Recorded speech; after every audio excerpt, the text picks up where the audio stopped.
I've been pondering where the Star Wars IP could possibly go forward from where we are. The Ahsoka series, The Mandalorian, and the Book of Boba Fett have all failed to meet expectations, or worse, and they are all meant to culminate with Dave Filoni's supposed Mandoverse movie. And the Mandoverse movie will be essentially a prequel to the contradiction that is the Star Wars sequels. Oh, they fly now! They fly now? They fly now! So you can see right away where there's some issues here. If I had to guess, one major play by Disney executives will be to bite the royalty bullet and have Luke Skywalker and Leia Organa play some sort of significant roles in the story.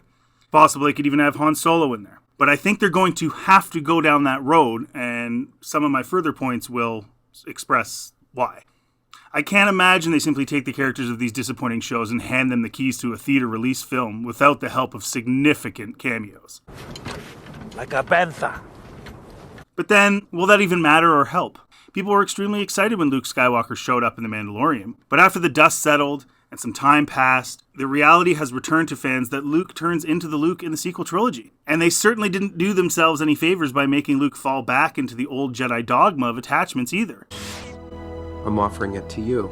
If you choose the armor, you'll return to your friend, the Mandalorian. However, you will be giving into attachment to those that you love, and forsaking the way of the Jedi. And Luke fell back on the no attachments despite the fact that the love of his father is essentially what saved the galaxy from the Emperor. So now we are hearing that the 4th season of The Mandalorian is in the works. This and a 2nd season of Ahsoka will apparently take place before the big Mandoverse movie in the timeline. But one thing about these next seasons and this movie is we kind of already know the plot, or at least what they will be trying to accomplish. We know The Mandalorian centers around the cloning and Grogu blood as the Emperor is cloning himself so that he can return in The Rise of Skywalker. Okay, but most fans don't like that and aren't going to like a show about that.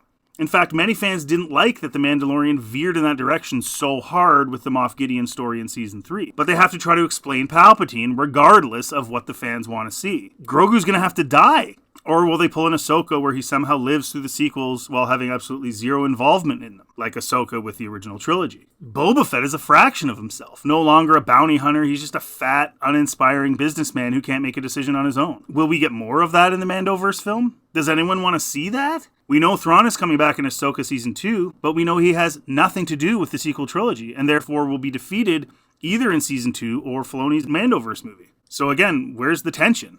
We already kind of know what's going to happen. The internet is theorizing about Balin and Shin and the Mortis gods after the Ahsoka Season 1 finale. People thinking Abeloth or some godlike power is going to be involved. But even if true, this power is gone in the sequel trilogy. Some surmise whatever happens to the new galaxy will stay there. But then, what stakes would we have then? Ahsoka is going to save this new galaxy from some enemy, but the audience doesn't have anything invested in this new galaxy. We don't know about any of the cultures, the planets, or the struggles, or anything that's been going on, so why should we care about that galaxy being saved? Whatever it is destined to be anticlimactic. Star Wars fans' interest is receding, and we know this from the viewership. It has been slowly declining for several years now. So why would an audience be excited to watch shows and movies in this timeline as we get closer to the conclusions we already know are going to happen and we don't like? Stans will say, yeah, but we knew that what the prequels are going to be about and the conclusion they were coming to, and that's true. But we knew the conclusion was interesting, and we wanted to see it play out, and we were witnessing the birth of the most iconic villain in film history.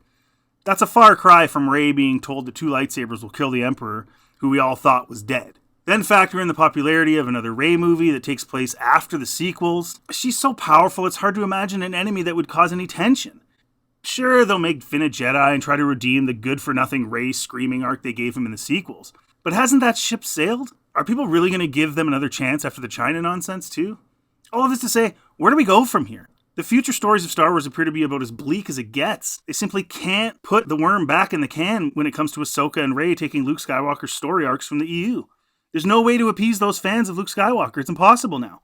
The damage is done. Everything now predictable and undesirable. There's only one option for Lucasfilm at this point in time, and that option happens to be nuclear. If they do not decanonize all of their terrible concoctions and start again, Star Wars will only keep slowly dying. Like an ICU patient on life support, it's only a matter of time. Thanks for listening. Thanks for watching.